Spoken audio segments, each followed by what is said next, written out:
I came from Attica Correctional Facility. The history in Attica is deep.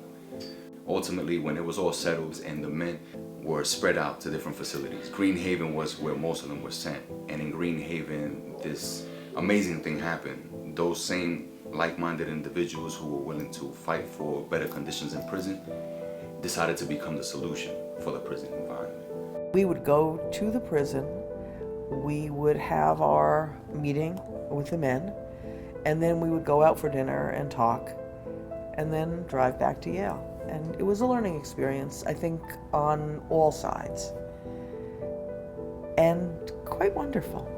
I think it shaped a lot of people. I had no idea what was in store for me, and we all sat down in our different seats and we started talking about the Constitution.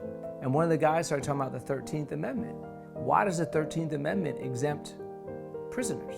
I hadn't noticed before that the 13th Amendment says that there should be no slavery or involuntary servitude except for those duly convicted of a crime.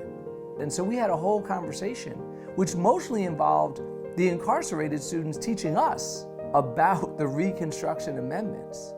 And I went home, my mind blown, because I had just experienced a master class in constitutional law, constitutional theory, taught by people that the rest of society said had nothing to offer. We were talking about projects. We were learning about issues that were really relevant at the time.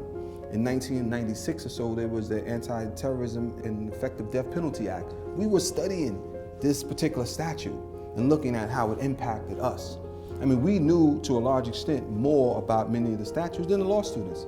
They would come in and be like, you guys should be there with us. I don't feel judged. I don't feel criticized. I'm looked at, as an equal individual, nothing more. And that kind of helps me push through my days at times. To me, that humanistic component is everything. I love the conversations, I love the stimulation, I love that they are willing to work with us, I love that they bring outside information, I love that they bring poignant viewpoints that challenge us and put us outside of our comfort zone. I love all that. Listen, I live for those conversations today. That's a part of me that has developed with time. I need that stimulation. Phenomenal.